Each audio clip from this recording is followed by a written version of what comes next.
22nd, the day after Father's Day edition of Track Announcer's Notebook on Zoom. Pat Gonzalez, along with my co-host and producer, Stuart Nodell. We've had a lot of fun doing these shows over the last almost couple of months now.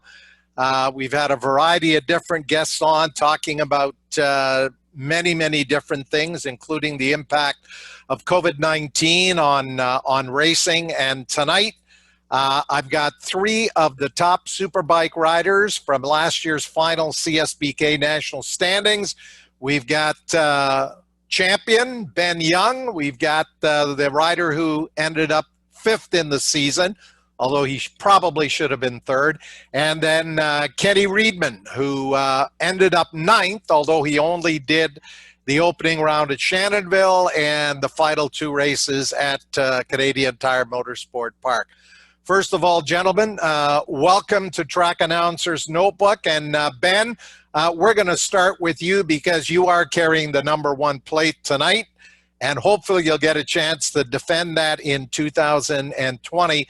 But before we came on here to officially kick off the show, you were saying you were in conversation with Colin Fraser with CSBK, and maybe you can update us on what is the latest in terms of the CSBK series. About a month and a half ago, Colin put out a release indicating the season would open at Atlantic Motorsport Park on the August 1st, 2nd weekend, then the doubleheader at Canadian Tire Motorsport Park in the middle of August, and the finale at Shannonville Motorsport Park on the 19th and 20th, or is it 21st weekend? Anyways, that third weekend in September, that is also supposed to be the celebration of 40 years of Superbike racing in Canada. So, Ben, what's the latest on CSBK?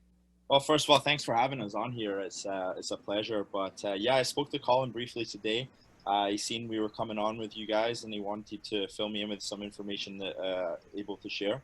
That unfortunately Shubenacadie will be cancelled. This coming week, I believe he said he'll release some statement about that.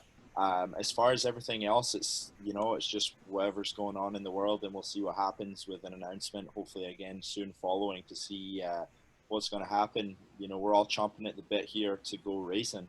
Look at Trev, the bike's sitting there ready to go. Everybody's in that position, and so yeah, it's tough. It's been a tough time. What to do. Do you chill out for a bit, relax, or do you keep training? And keep going at it. So it's been a tough one mentally, but eager as ever to get out on the bike, and really looking forward to get going on the new 2020 BMW and defend that #1 plate for the 40th anniversary. So hopefully we can get going soon here and have some fun with the boys again. So the scheduled opening round at Atlantic Motorsport Park, you're hearing it first here on Track Announcer's Notebook. I'm sure an official release to come out in the days to come and posted on the CSBK website. But Ben, did Colin say anything else? Are we looking at a revamped schedule that would start at Canadian Tire Motorsport Park in August? From reading between the lines, he's working hard on something. It's still all up in the air by the sounds of things. I believe what he said was CTMP is having a car event. I can't remember off the top of my head what it is. So hopefully that'll kind of have a gauge on how that goes, and then kind of forecast some luck towards us for our event. Right. Well, hopefully. So we still don't know. The situation with everything is changing daily.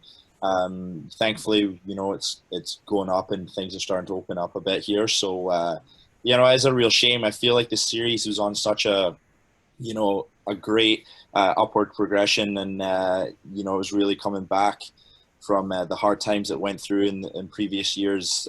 So it's a shame to see this happen, but at the end of the day, everybody's got their own battles to deal with, and if we can go racing, I think we'd be very lucky to go. Okay, let's bring in Trevor Daley, 5th in the Superbike Championship. As Ben said, Trevor, you are all raring and ready to go. The bike is prepped. I want to talk a little bit later about the trip that you and Ben took to Florida in February to do some early early season testing, but how have things been for you? I'm sure you've been busy at the shop, but as well continuing to monitor what the situation here is with racing restarting. Yeah, for sure. Like Ben said, we're all chomping at the bit, ready to go. And yeah, like you mentioned there, which we'll talk about later, Ben and I were fortunate enough before all this COVID stuff, really hit the fan to make it south for a few days and do a little bit of testing. Him on his new BMW and me on my new GSXR that's a little bit revamped from last year with some new changes to the 2020 bike from Suzuki. So, that went really, really well. And since then, like Ben said, it's, with everything going on, you're still keeping your head down and trying to train and, keep your head in a good spot and not let up, because we know, the green flag will fly, and it's all about being ready for that. So I'm really excited.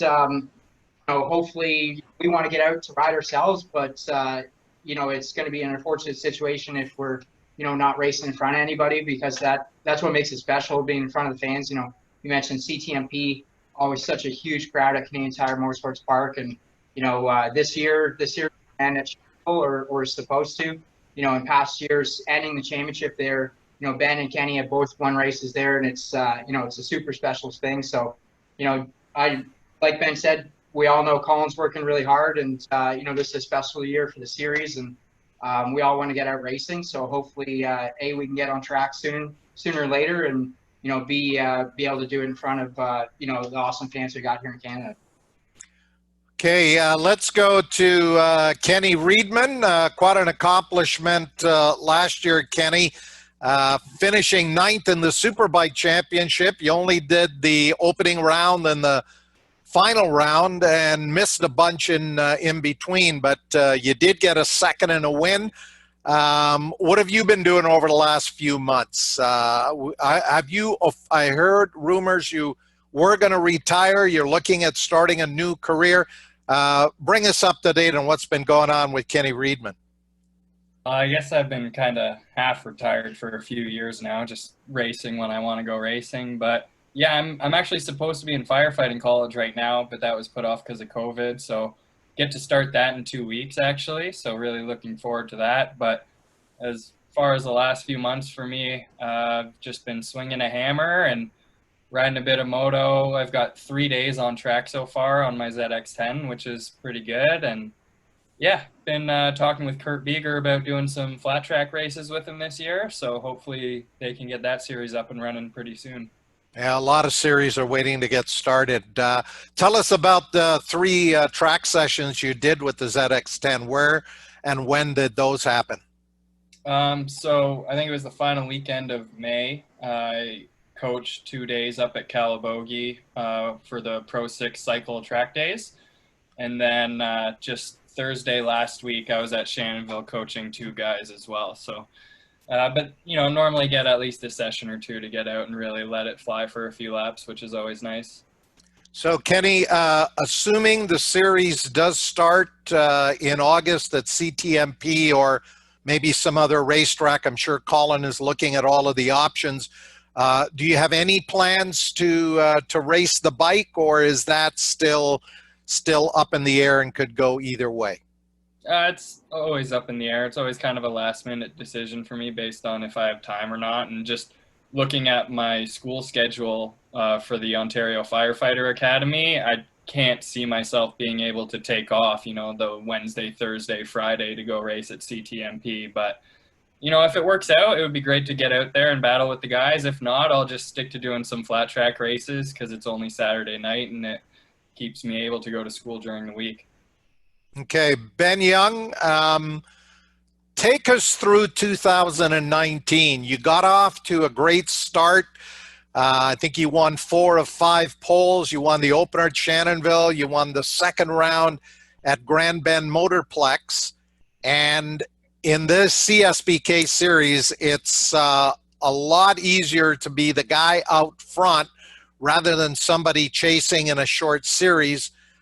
So what was the big difference? How did you elevate your riding and your results in 2019 from what you'd done in 17 and 18?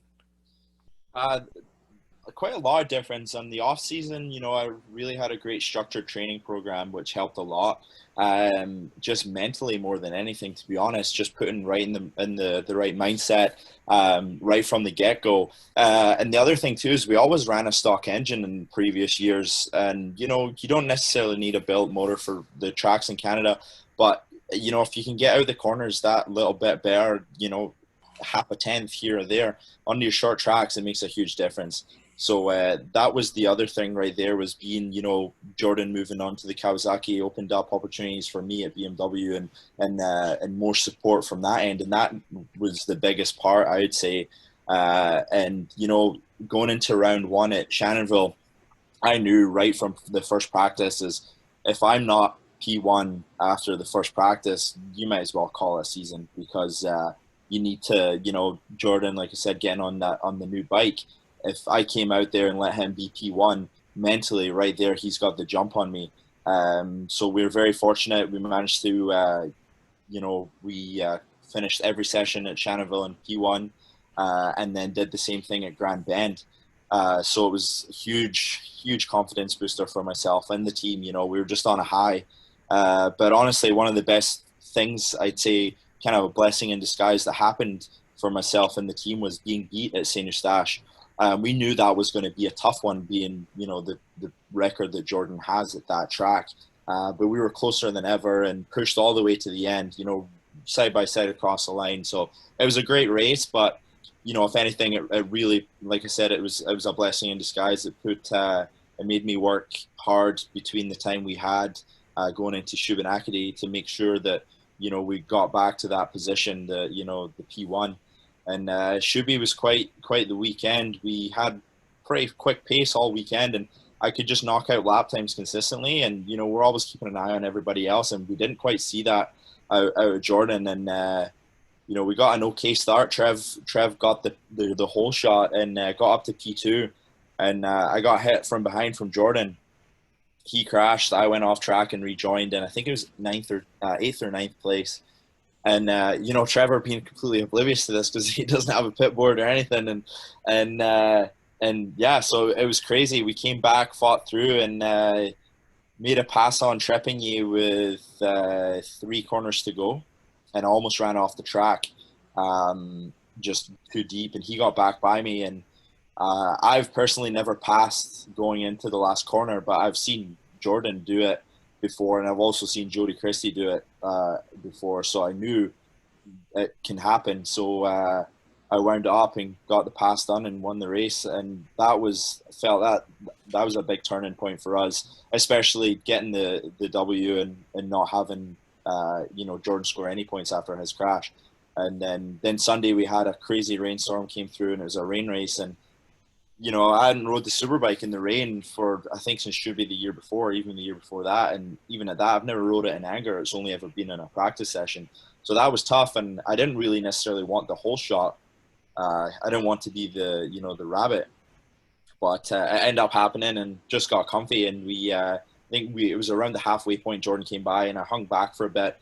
And, I was thinking to myself, why risk it? It's... the best thing is, finish up this race in second and, going to CTMP strong. And we had a mishap Saturday morning qualifying at CTMP into the wall at corner 2, and that really shook us up a lot before the race. So race 1, we kind of, thankfully didn't get the whole shot because, the last time I rode was in the wall. So it was nice to sit back and went for the safer tire option, the harder tire, just to wait it out with the guys. And, it's always an interesting dice there, and I just knew that I had to finish 1 behind Jordan, and as long as he didn't get most laps led. And I think it was 2 to go or 3 to go is when Jordan hit the lapper and it took out Kenny, and which was obviously you're right there, and that was quite crazy to see right on track. It's such a fast corner. And so, yeah, I did what I had to do, finish 1 behind Jordan, and we managed to wrap it up. So it was really nice, doing it there. Everybody knows how much of a atmosphere is at that track, and to have all my friends there and celebrate with them at night, it was really great fun. And unfortunately, we were a bit stiff on Sunday. didn't quite have the adrenaline to push us through the whole race. I think once I got up to the lead on Sunday, Kenny came by me, so I was like, "Hey, I'll second him. I'll sit here. This is fine." I was starting to feel a bit sore. The worst part was my neck, just getting buffed around down the back straight. And I was like, "Hey, second, this is fine. I'll sit here." And then I think it was Sam came by me. I was like, "Hey, I'll sit here." And next thing you know, I was 5th place. I was like, "Oh my goodness!" And so I think with the last car, I think I finished up 4th. So not worst race of the year, I suppose. But at the end of the day, championship was done, and it was a great year for us, and it was a really turnaround for myself. And it's a shame the way this is happening right now. I've worked harder than ever with my training, because at the end of the day, to me, it's just as important to defend as to win your first one. And they always say that defending is almost harder than winning the first one. So I want to make sure that absolutely everything is on point, 110% is given, and to get up that second championship. So hopefully we can swing a leg over the bike and here shortly and go racing with you guys. The 4th place finish on Sunday had nothing to do with how hard you guys partied and celebrate that #1 plate Saturday. No, absolutely not. I was pretty tame. And Kenny was too. Kenny came over. Kenny and I have a lot of mutual friends, and Kenny lived spending time up in Collingwood.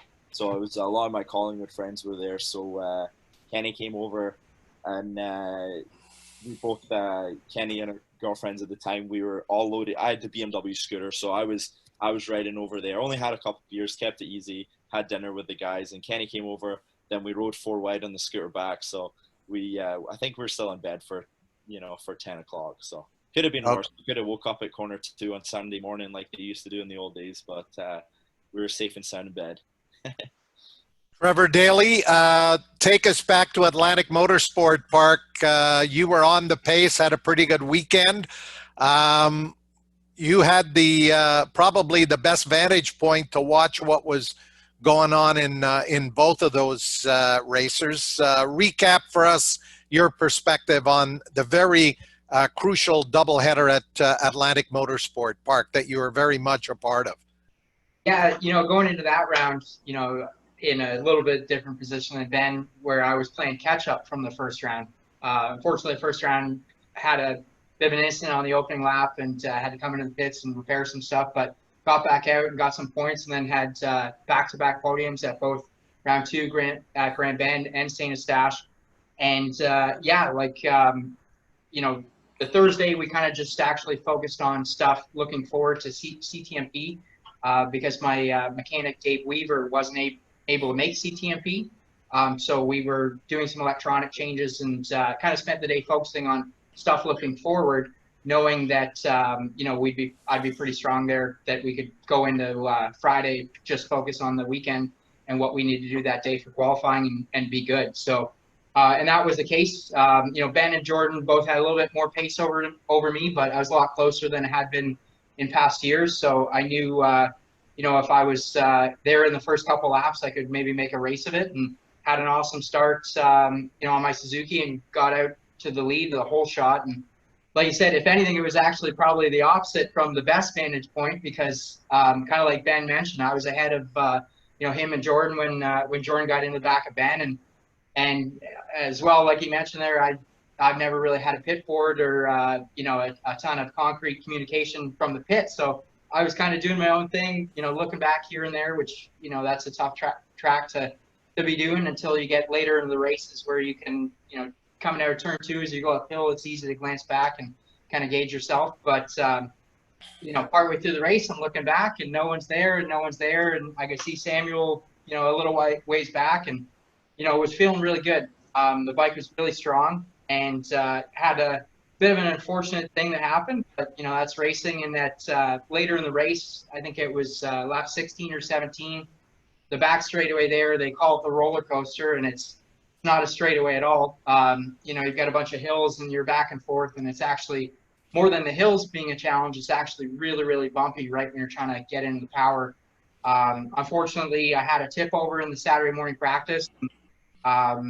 Didn't go to the second bike. We fixed the first bike, and just ended up having the clip-on slide in during the race there. Like I said, about 4 or 5 laps to go.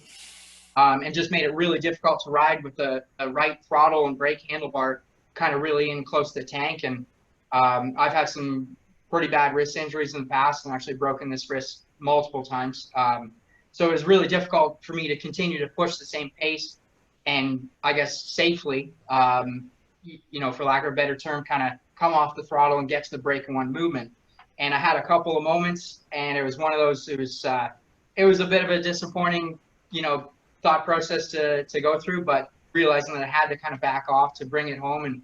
And you know, I ended up finishing third, which was great to have a third podium in a row. But you know, hats off to Ben for, you know, coming back after the opening, or, you know, instant early in the race and taking a win. But that was one of those, you know, the three of us were kind of the clear fastest guys, and having those two guys get into it, I honestly felt like it was a bit of a gift. And like I said, my Suzuki was running great, so it was an unfortunate thing and a little bit disappointing to not take that win, because again, it was right there. But you know, that's racing, right? So we kept our head down. The rain, you know, Ben said off the start wasn't sure if he wanted to lead, and we actually both got amazing starts, and we were going into turn one, and we were literally right beside each other, kind of looking over, and it was, do you want to lead? Do you want to go, kind of thing. And early in the race, it was raining really hard. Like Ben said, there was a bit of a huge storm that came through, a huge front. And when it was really, really wet, I had the pace to stay with Ben and was ahead of Jordan. And there was the three of us pulling away. And as the track dried out, as the rain stopped, you know, being first time on the Suzuki in the rain, we were a little bit off, I think, with our electronics adjustments, and just didn't have enough room on the button to dial in enough control, and ended up falling back, ended up, you know, finishing 7th in the race, which, you know, again, rain racing can go either way, right? But it was one of those things. Again, the season started off a little bit tough, and then after the Saturday race, to be only, I believe, one track position behind Jordan for second place in the championship, you know, was really exciting, and totally, you know, my hat's off to, like I said, Dave Weaver, Janu was helping me last year, and you know, everybody involved for really cracking down after a tough first weekend and bouncing back, and you know, and having some really strong finishes on the Suzuki. Kenny Reidman, your abbreviated schedule, you saw both of these guys at the opening round at Shannonville. You didn't see them again, at least on the racetrack, till August at Canadian Tire Motorsport Park. After that opening round at Shannonville, what, in your mind, knowing that you weren't going to do all of the rounds, who did you see as who was likely to win the championship? I think after one round, it's really hard to be able to determine who's going to be the championship, but I was obviously rooting for Ben. You know, he's put a lot of work and effort into his program, and just, you know, seeing him get better and better every year, and then come out round one, you know, he knew that bike. He put a lot of development into it over the off season, I think, and really turned his program, just kicked it up a notch. And also, it was just kind of the perfect storm with Jordan getting off of a bike that he's been so dominant on and having to learn something new. Not like, the Kawasaki's a great bike, and obviously you can win on it. We've both proven that, but to start fresh on a new bike with no data from the tracks, it's a bit of a hurdle. So, you know, it was just a combination. Ben riding really good. He's got a great team around him. And yeah, right from round one, when I saw how amazing he rode, and like, I was right on his back wheel that entire race, and he didn't bobble, he didn't go wide, he didn't check his shoulder, nothing. He rode like a champion at that race, and I kind of got the impression, you know, this could be Ben's year, and I'm so glad that he got it. And like Ben was saying earlier, now it's the tough part. Now he's got to defend that championship. So try to keep it on the bike for another year whenever that season ends up happening, and yeah, wish him the best. Kenny, take us back to that Saturday race at Canadian Tire Motorsport Park. A lot of controversy, you and Jordan. Looking at the video, those Kawasaki's were pretty equal. Nobody had a big horsepower advantage. Trepanier was leading going into the top of the S's. You're coming up on a back marker. Give us your version of what happened that put you on the ground there in turn number 8, and really ended what had been a great ride for you. you could have won both of those races. Yeah, you know, I put myself in a position to be battling for the lead in the last couple laps, and it just sucks that a guy like Jordan, a guy with that much experience, just made such a bonehead move, and he just ran into the back of a lapper. Like, when you're going up the back straight at Mostport with 3 other fast riders coming up on a slower rider, you know, everyone just kind of checks up a little bit, right? Maybe roll out of the throttle, take a breather, and just kind of be like, okay, where are we going to catch him in the turn? We're already too wide. We're chasing this other guy. We've all just got to toe in. And yeah, he just ran into the back of him, and then it ended up taking me out too, which was a bummer. It's just not something you expect from a rider that's won that many championships. So yeah, kind of an unfortunate deal. Okay, but you picked yourself up off the ground. You came back on Sunday for the win. I think that is the most Superbikes I've seen in that lead pack. I think there were 8 riders in that lead pack on Sunday. Incredible positions being swapped all over the racetrack. Take us through mentally, how do you go from ending up on the ground on Saturday, regrouping, coming back on Sunday, part of an 8-rider Superbike battle, and winning the final race of the year? Oh, you know, you're a racer like me and Ben and Trevor. You get used to hitting the ground and having to get back up, dust yourself off. You know, Ben showed it on Saturday at Mostport when he had a way bigger crash than mine, and he was actually really sore, and he fought through it. I've seen Trevor race with 2 broken hands and after being knocked out and God knows what. It's just racer mentality after doing it for years. So coming into the race on Sunday, other than being upset that I didn't get a good result, mentally there was nothing from the crash that was going to affect me for that race. I was going out for the win, and I wasn't going to settle for anything less. Okay.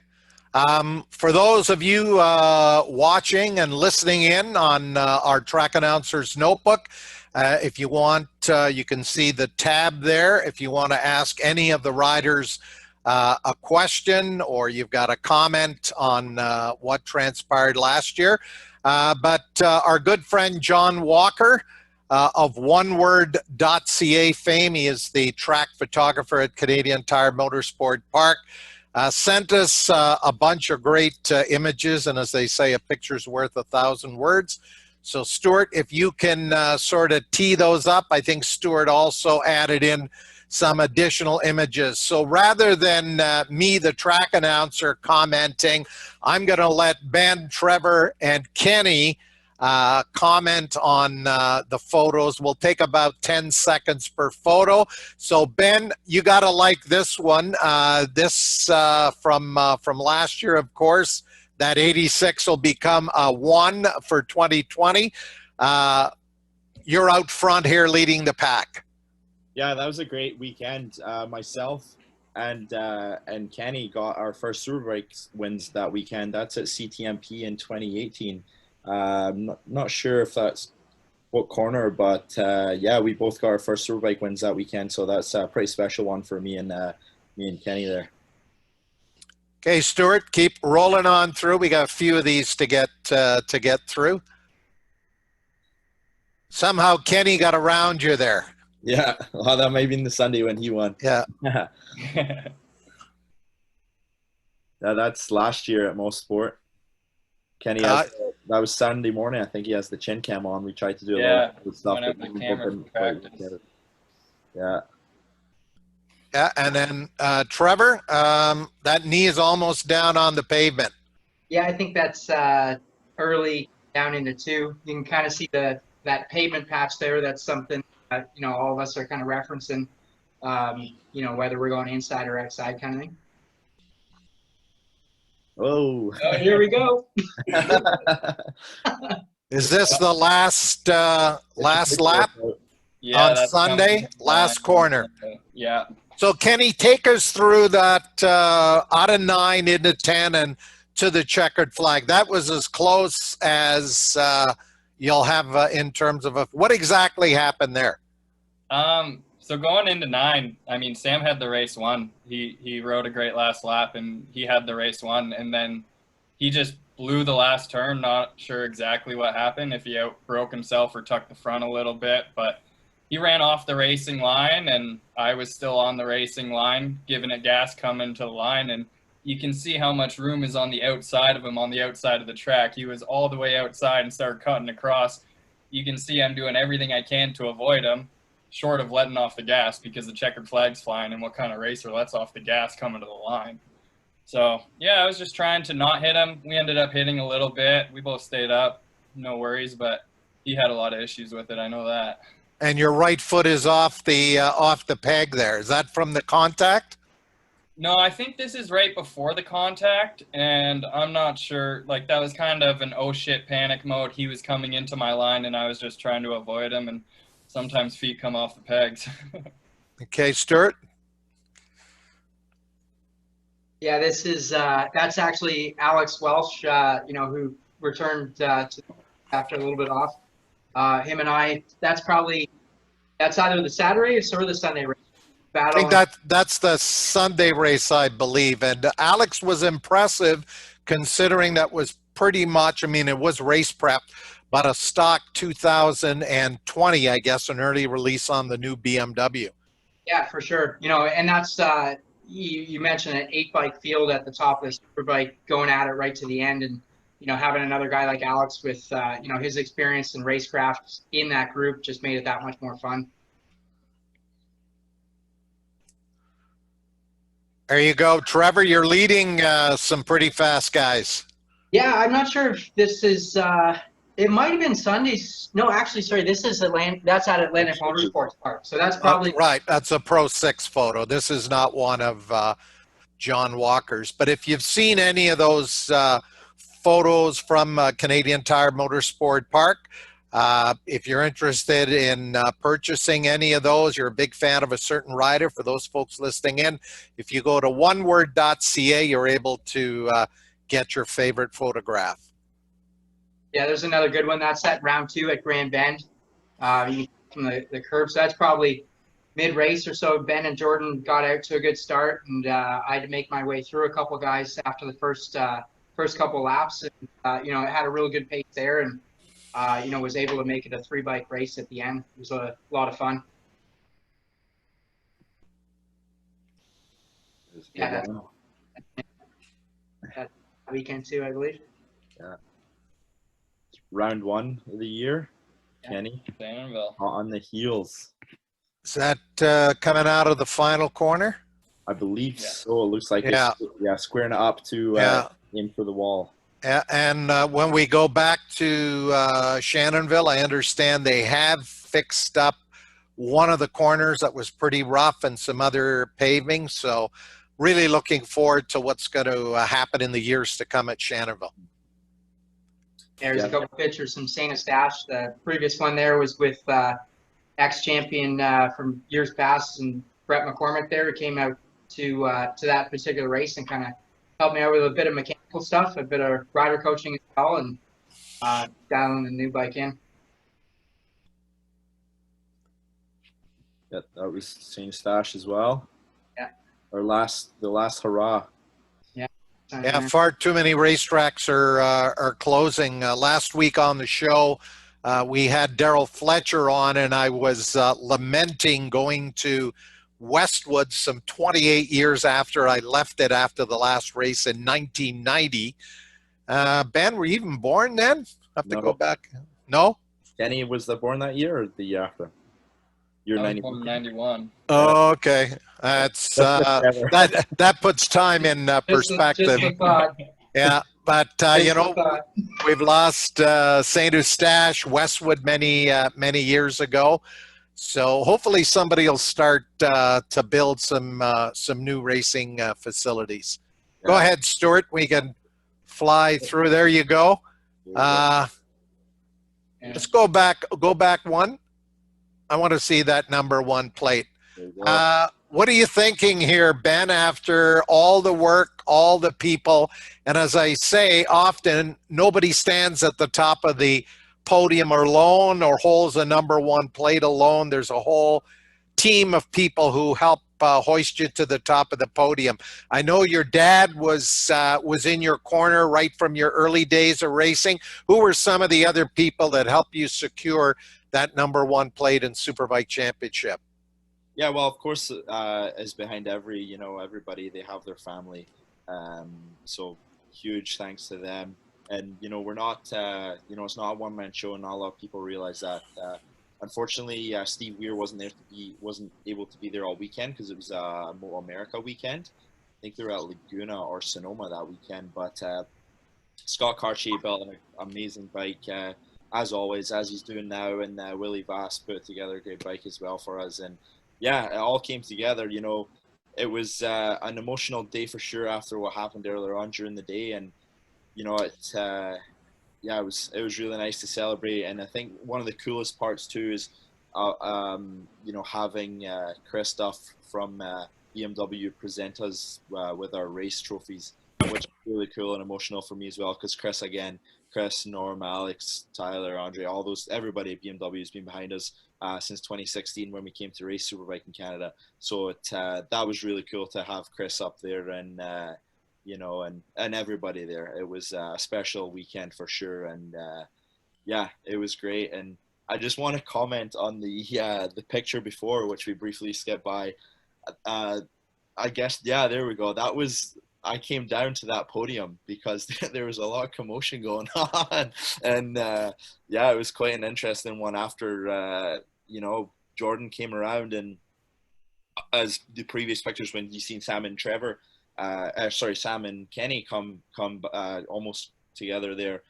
Jordan managed to square that corner up really good, and I think Jordan, they all came across the line so close, and Jordan thought he won it, and so they were going back and forth with the pictures to check who the winner was, and then seeing if there was a penalty needed to be in place, which obviously it would be ridiculous because that the barn door was left wide open for Kenny to come on by, and Jordan.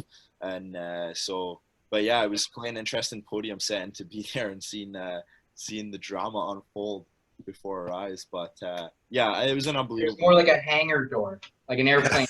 Exactly. It was pretty big. Yeah. It was big. So that was quite the controversial moments before, so pretty cool. But yeah. Now here you go. Is this at one of the motorcycle shows? Yeah, that's the day. That was the Super Show, I believe. No, that was the downtown show this past winter. Okay, the Toronto Motorcycle Show, right? Yep. Yeah. So that's the day I received your awards, and then also that was the day before Trevor's birthday. So we had a fun night out watching Supercross and having a few cold ones for Trev's birthday. Yeah, a few. That's awesome. Stuart, let's go to you. Have we got any questions of any of the attendees at our track announcers notebook? I see some of the names I recognize here. Nathan Naslin. There's a guy who's got a unique perspective, has worked with some of the biggest motorcycle manufacturers, with Suzuki for a long time, with Harley Davidson, and I know an avid and former racer and a big race fan.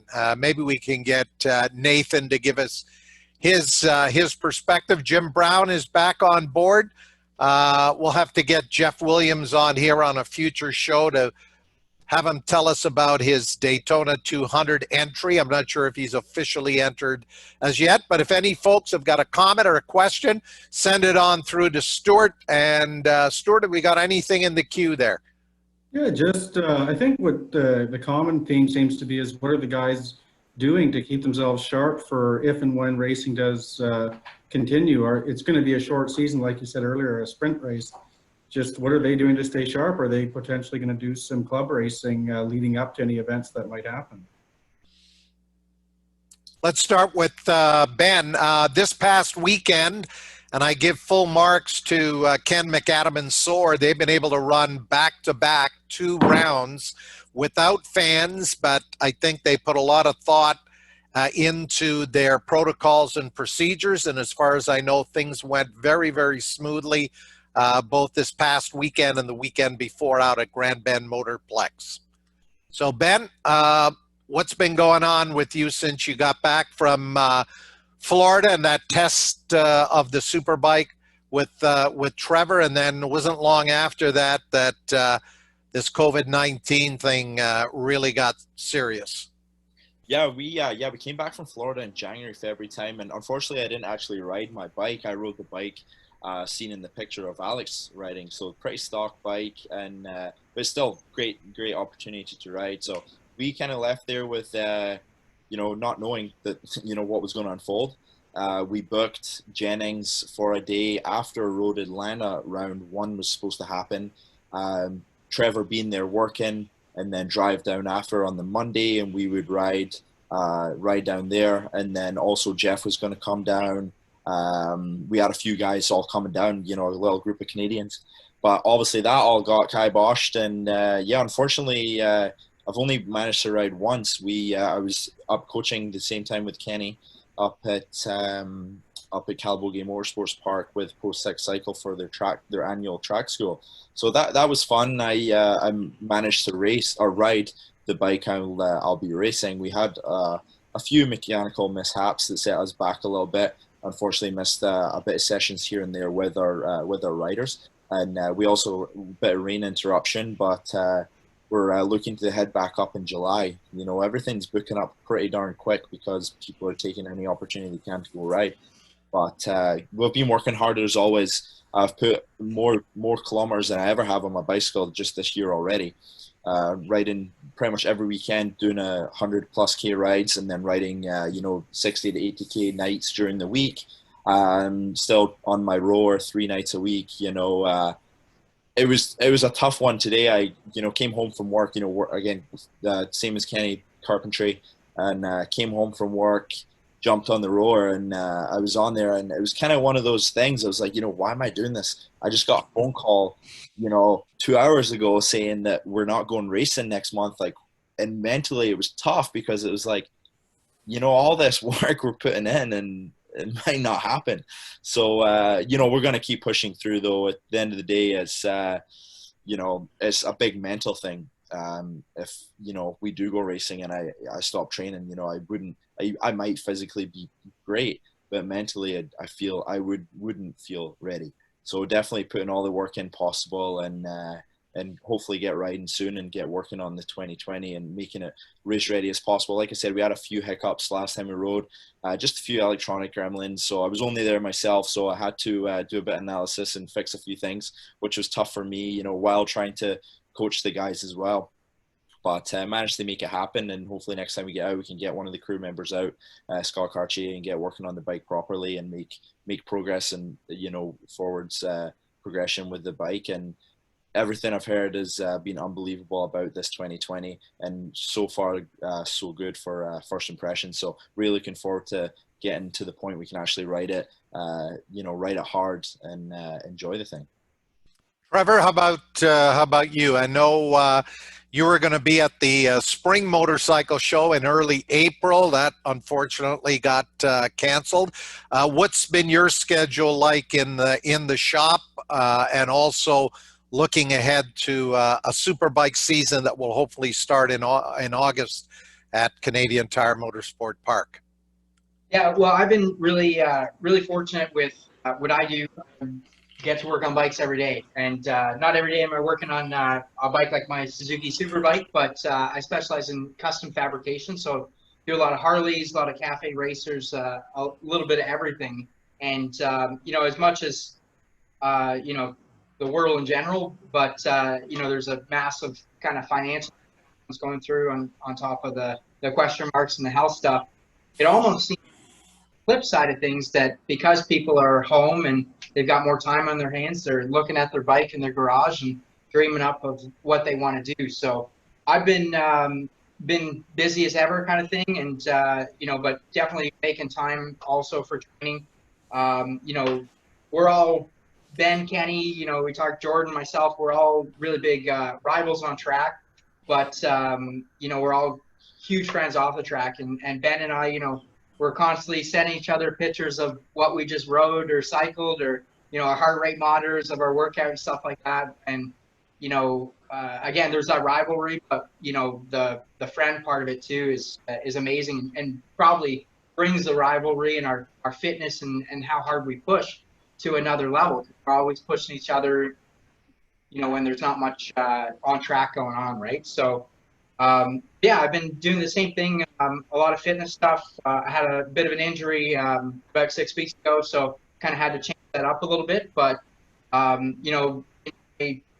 sitting down with the guys from Suzuki Canada after last season, one thing, they were on the same page with, again, like Ben alluded to, that, physically, we're all in a good spot. We all train really hard. Last year, I committed to a really intense training program, 3 days a week with a trainer, who really pushed me, brought me to another level. But mentally, it's so strong, so important too, right? And again, sitting out with the guys from Suzuki, I kind of explained that. I said, a dirt bike, yeah, it's great physical training, but it's such mental fun. It's something that, Kenny, Ben, Brett, like all of us, we all started riding dirt bike. And when you get on a dirt bike, your head's in a bit of a different freedom per se. So I was fortunate that the guys at Suzuki got me an RMZ 450 to ride. And, some of the tracks where I grew up, kind of private tracks that obviously weren't closed and whatnot due to the COVID stuff. It's fortunate that I got out early and I've been riding a ton. And like I said, had a bit of a setback with stuff and had to train a little bit differently. But again, just kind of keeping focused and keeping my head down for when the day comes that we get to ride. And I know that other guys have been out riding, done a couple track days so far, and actually just this week I booked one at Shenandoah with Rider's Choice in a few weeks, and then the following day I'm up at Calabogie with a Pro 6 day. So I'm really looking forward to getting out after that test down south at Jennings. Like Ben said, there's a group of us who plan to go back down the next month, which obviously weren't able to. I've fortunately, been I guess, brought into the program with the US race team in Moto America, and I was down at Dunlop Tire Test, Moto America test at Barber the other month, and was able to kind of work with the team be in with the team and kind of see how they do things and see some differences on the bike and their approach to stuff, and kind of come back and apply them to my bike. And I'm really excited to getting out on track in a few weeks now and feeling them and start work on stuff for this year. Well, Trevor, looks like you're going to be ready to go when the season does start. Kenny Reidman, you've been working with your dad. You're getting ready to start firefighter school. I know a couple of racers who were also firefighters. And in fact, I know more than that. My brother, now retired, was a racer and firefighter. And Blair Sharpless, Canadian Motorcycle Hall of Famer, I think he still works as a firefighter in Toronto. And of course, multi-time national enduro champion. Being a firefighter and having the freedom and flexibility to race seem like they go hand in hand. So I got a feeling we haven't seen the last of Kenny Reidman on a Superbike. Oh, no, you never know what's going to happen in the future. So I still ride a lot. I still keep in relatively good enough shape to go out and go fast. So, but mind you, last time I went on a bicycle ride with Benny, him and Dougie just dropped me so bad. We're getting you back out soon, though. Yeah. Let's go to Stuart for a moment. Stuart, have we got anything else that's come up in terms of questions, comments from any of the folks tuning in tonight? Yeah, just a couple. First, for Trevor, is just a question is, what does he think it's going to take to get his first Superbike win? He's obviously shown the speed and the pace, but what does he feel he needs, or what does he need to do to get that first win? And then the second question for Ben would be, again, with the season being a short season, is this almost like starting from having a red flag during a race and then kind of refocusing your mindset and then getting back at it? Well, that's definitely a good question because, I was really fortunate that I came into motorcycle racing, not just CSPK, but motorcycle racing in general, and had some great success really quickly. I won the Amateur Superbike Championship, the National Championship my very first year. went racing pro Superbike my second year riding a motorcycle, and my sophomore year in pro Superbike finished in the championship to Jody Christie's, and that was 2014. And 6 years later, I'm still fighting for that first win. So it's it's definitely been a bit of a head trip on some years, and some weekends frustrating to be so close. Like last year, St. Cash was a bit of a disappointment, but at the same time, it just kind of makes you analyze some things. And at the end of last season, again, I had trained really hard, and I was really fortunate that again the group at Suzuki Canada gave me an awesome bike, and Scott Miller from Fast Company and I spent a lot of time over the winter building a really strong bike. But there's just one kind of final piece missing from the puzzle, and a lot of that's the mental side of things, right? So I kind of made some changes to my business structure and the way I approach my time, essentially, so that when it comes down to Sunday afternoon and I'm reading other guys' pit boards that say 5 laps to go, that that's the time when I'm able to kind of crack down, where in the past that's the time I'm thinking about what I got to do Monday morning, kind of thing, right? So again, it's always a learning curve. You got to look at every weekend, the good and the bad, and be able to take it and learn from it and apply it. And I really feel that last year I had a really strong bike, going back to the Suzuki, and again this year we made some changes that have made it even stronger. And just everybody involved in the 2020 season, when it happens, is on the same page, which isn't something I've really ever had before. So I'm really for when we get going. Ben? Yeah, for sure. It's a tough one to answer. Our series is already quite condensed and short, that you always have to make sure that you finish every race. If you have one, you're kind of, you're out of it, and so it is going to be tough. It's, it's dotting the I's and crossing the T's at the end of the day before we go racing, to make sure that everything is absolutely crucial, mechanically. And if something happens with a mishap on track that's not mechanical, with being a rider error, then that's on me. Simple as that, So it's one thing that we need to make sure that the bike is absolutely perfect. And myself, I need to make sure that I am completely mistake-free, as every rider does, of course, to make sure that they finish every race in the best position possible, because it's going to be very crucial and very important.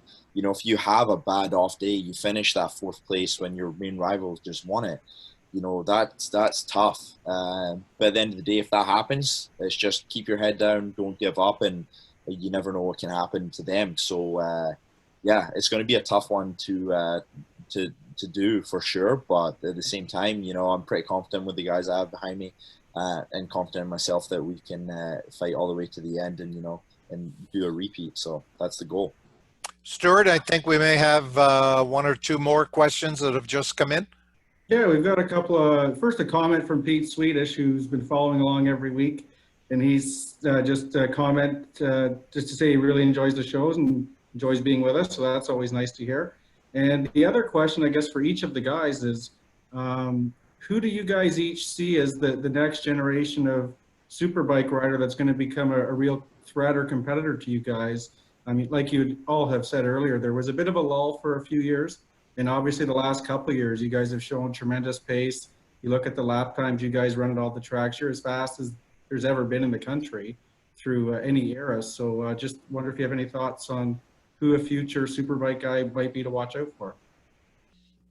For myself, I feel, the Leclerc boys, Jake really proved well last year on the 600, but also Connor Campbell as well. He made the progression to the 600 in amateur last year, which is really cool to see. They battled out quite a bit.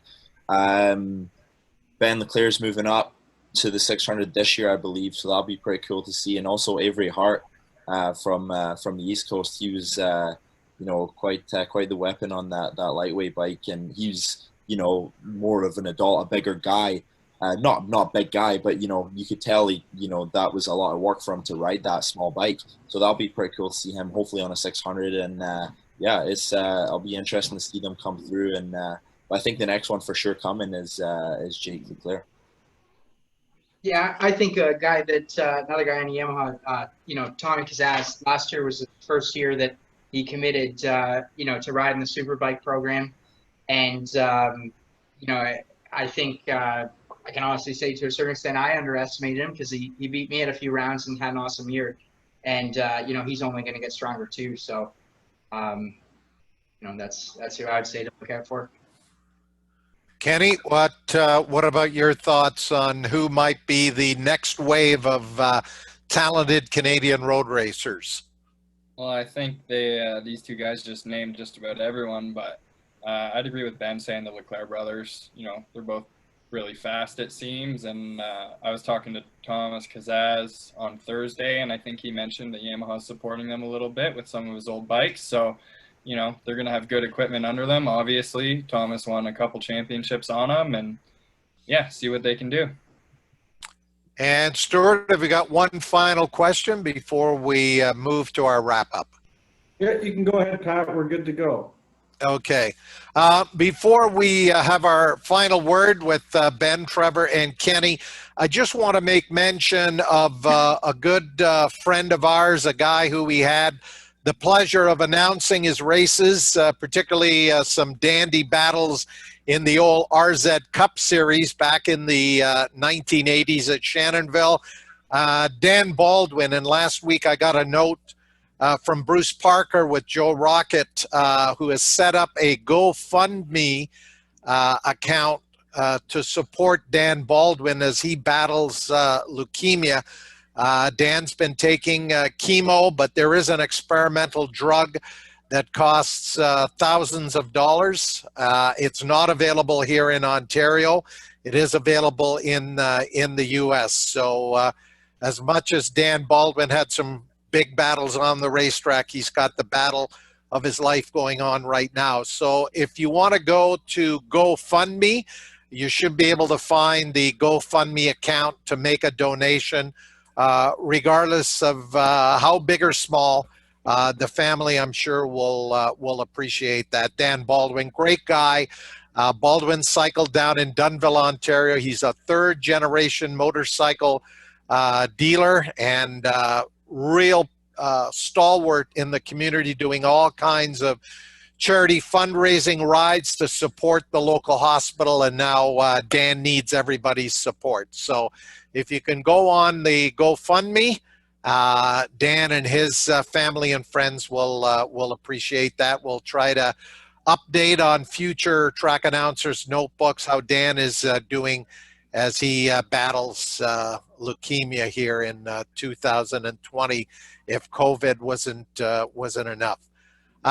Ben Young will give you your final thoughts on the season and maybe your best guess as to, in fact, are we going to start at Canadian Tire Motorsport Park in the middle of August? Is there a chance to reschedule at Grand Bend? You mentioned Calabogie as a possibility.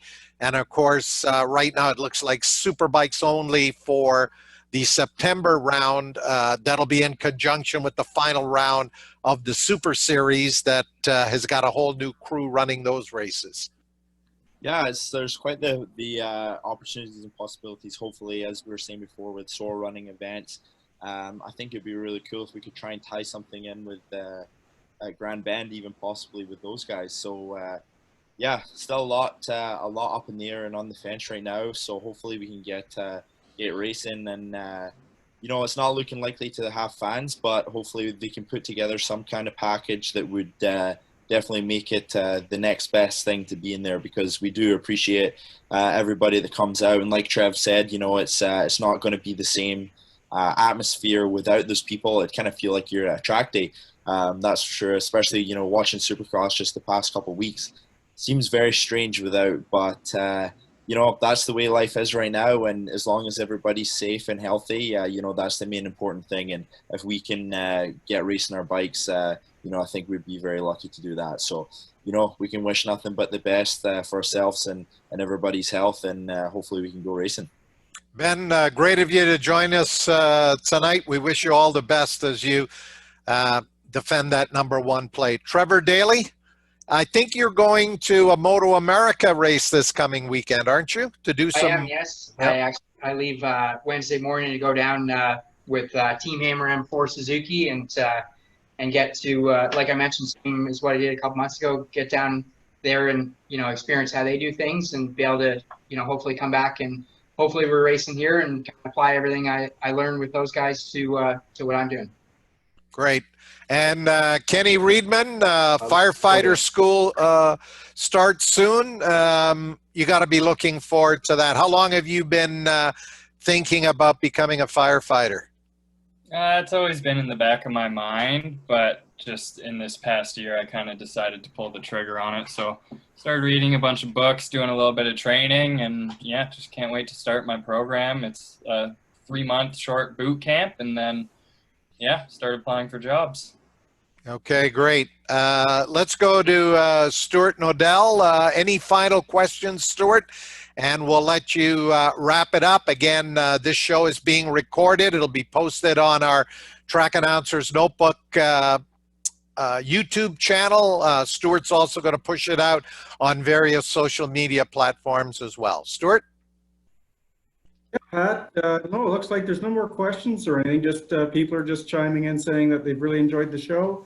And we seem to have a bit of a following, so hopefully the word of mouth spreads and we can keep the conversation going, because as these guys have pointed out, they're exciting to watch and the future is bright in terms of the talent of the series. We just need to have a series to get going to.